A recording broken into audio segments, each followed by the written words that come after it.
మనోజ్, నువ్వు నా బిడ్డవి. లక్ష్మీ ప్రసన్న, విష్ణువర్ధన్ బాబు, మనోజ్ కుమార్. నిన్ను ఎలా పెంచానురా నేను? అందరికంటే నిన్నే గారాభంగా పెంచానురా. నీకే ఎక్కువ ఖర్చు పెట్టి చదివించాలని ప్రయత్నం చేశానురా. నువ్వు ఏది అడిగినా నేను నీకు ఇచ్చానురా. కానీ ఈ రోజున నువ్వు చేస్తున్న పని బిడ్డల గుండెల మీద తంతారంటారే, అలా తన్నేవరా. మనసు ఆవేదనతో కింగిపోతుందిరా. నేను మీ అమ్మ ఏడ్చుకుంటున్నావురా. జర్నలిజం ఉన్నది లేనిది, లేనిది ఉన్నట్టు రాస్తున్నారా. నువ్వు నన్ను కొట్టడం ఏంట్రా? నా బిడ్డ నన్ను తాకలా. ఇద్దరం ఘర్షణ పడ్డాం కొన్ని కారణాల వల్ల. ప్రతి ఫ్యామిలీలోనూ ఉంటాయిరా ఇవి. లేనివాడు ఎవరైనా ఉంటే ప్రపంచంలో ఒకరున్నారేమో, 1% ఉంటుందేమో. అటువంటి వాళ్ళ ఇంటికి వెళ్ళి కాళ్ళు గడిగి నిద్ర పూసుకోవచ్చు. భారత భాగవత రామాయణాలు చూశావు కదరా. ఏమిటిది? మీ అమ్మ ఎంత కుమిలిపోతుంది ఈ రోజున హాస్పిటల్ చేరింది. నీ వల్ల హాస్పిటల్ చేరుతాను. చూడు మనోజ్, నీకు అన్నీ ఇచ్చిన ఈ రోజున నువ్వు నా గుండెల మీద తనడమే కాకుండా అపకీర్తి తీసుకొచ్చావు. ఏదేదో రాశావు, ఏదేదో చెప్తున్నావు. కొంతమంది జర్నలిస్టులు ఉన్నది లేనిది, లేనిది ఉన్నట్టు రాసేవాళ్ళ తత్వం వాళ్ళకి. ఎందుకంటే టీఆర్పీ పెరగాలి. ఇది వాళ్ళ నైజం. మనం మార్చలేము. వాళ్ళందరి మీద మన కోర్టుకు వెళ్ళలేము. వక్ స్వాతంత్రం అంటారు, ప్రజాస్వామ్యం అంటారు. ప్రజాస్వామ్యంలో కూడా కొన్ని హద్దులు ఉన్నాయి. ఇది నీకు తెలుసు అనుకున్నా.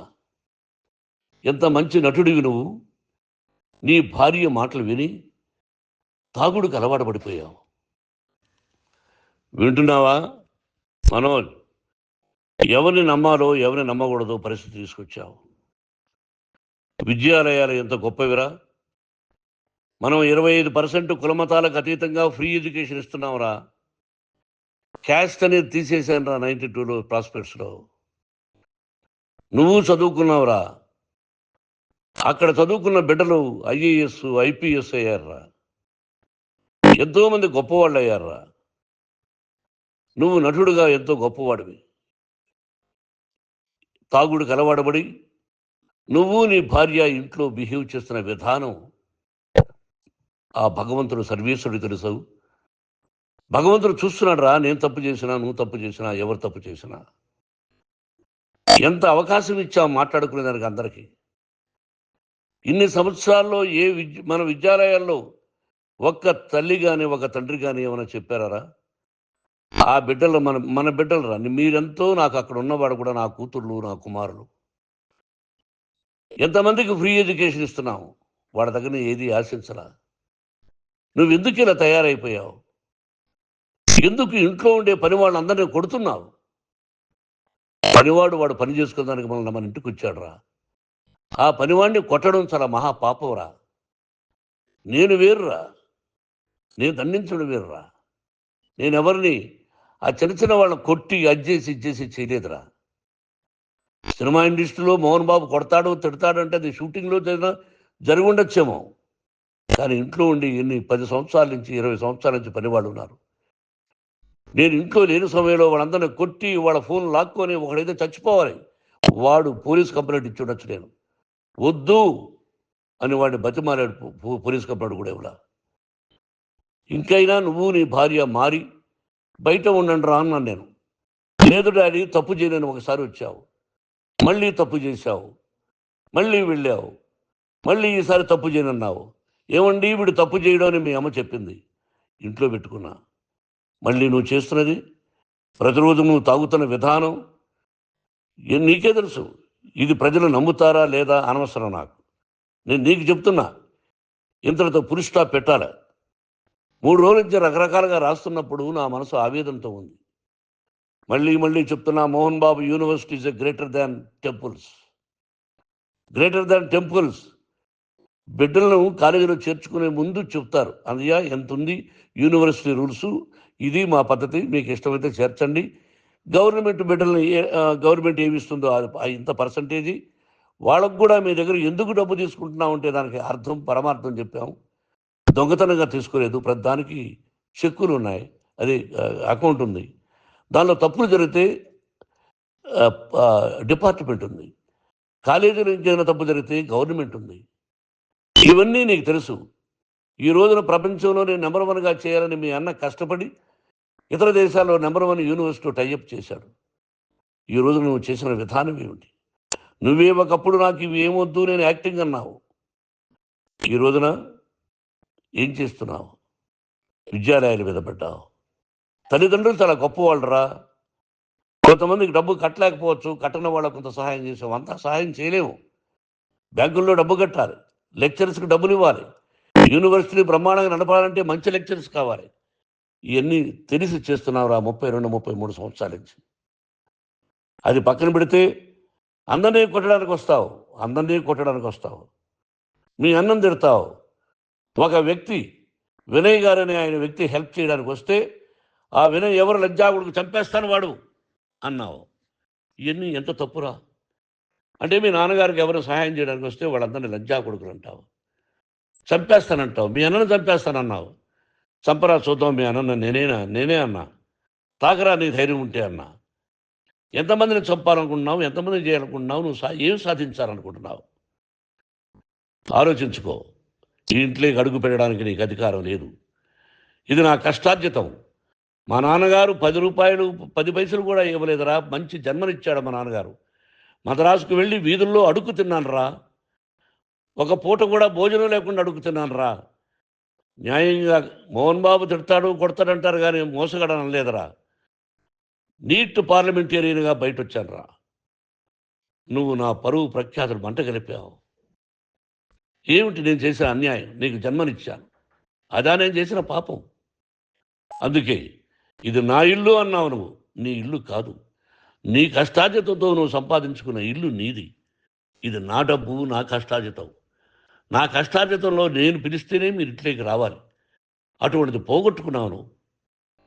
ఆస్తులు అంటావా? ముగ్గురికి సమానంగా రాయాలా లేదా అది నా ఇష్టం. ఆస్తులు ఇస్తానా, లేకపోతే గంగపాలు చేస్తానా, లేకపోతే ఎవరికైనా దానధర్మాలు చేస్తానా, అది నాకు సంబంధించిందిరా. నా కష్టార్జితం రా. మీరు చేస్తున్న విధానం గుణగణాలు కావాలరా. మందు తాగచ్చురా. ఎంత తాగాలి? నేను కూడా 1 or 2 పెగ్స్ తీసుకుంటా. ఇది తప్పు కాదు, జనానికి తెలియాలి. నా డబ్బు ఇది. తాగి ఎవరిని కొట్లా, తాగి నేను తింటున్నా. అది ప్రజలకు అక్కర్లా. నేను తప్పు చేస్తేనే ప్రజలకు కావాలా. ఇవన్నీ ఉన్నాయిరా. ఇవన్నీ తెలుసుకో. జర్నలిస్ట్ సోదరులారా, మీకు నా గతాన్ని తెలుసు, నా భవిష్యత్తు, నేను ఎక్కడి నుంచి వచ్చాను కూడా మీకు తెలుసు. ఈ రోజున మీరు రాస్తున్న విధానం, నా బిడ్డ నన్ను కొట్టాడన్నారు. ఎంత తప్పు! ఈ రోజున నా బిడ్డ మీద కోపంతో అవును చెప్పచ్చు. కాదు, వాడు నా మీద చెయ్యెత్తలేదు. నేను ఘర్షణ పడ్డాం. ఘర్షణ వేరు, కొట్టుకోవడం వేరు. గాయాలతో హాస్పిటల్కి వచ్చి కుంటుకుంటుగా నడిచాడు. మళ్ళీ ఏమని పోలీస్ స్టేషన్కి వెళ్ళి చెప్పాడు. ఎవరో 2 ఉన్నారు, వాళ్ళిద్దరూ నా మీద దాడి చేశారన్నాడు.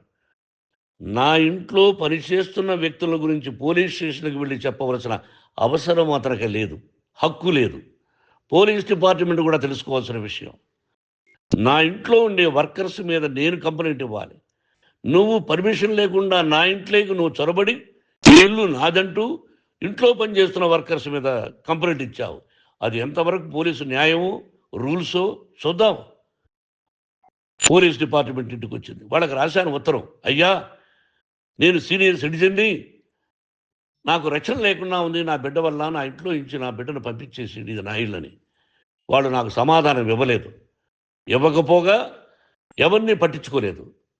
ఇప్పుడు పోలీసు వాళ్ళు వచ్చి ఏమండి రూల్స్ ప్రకారం నా బిడ్డ ఇంటికి రాకూడదంటే మాకు హయ్యర్ డిపార్ట్మెంట్, హయ్యర్ అథారిటీ వాళ్ళు ఫోన్ చేశారు, మీరు ఎవరిని స్టాప్ చేయొద్దండి, బయట నుంచి ఎవరైనా వస్తే వాళ్ళని స్టాప్ చేయండి అన్నారు.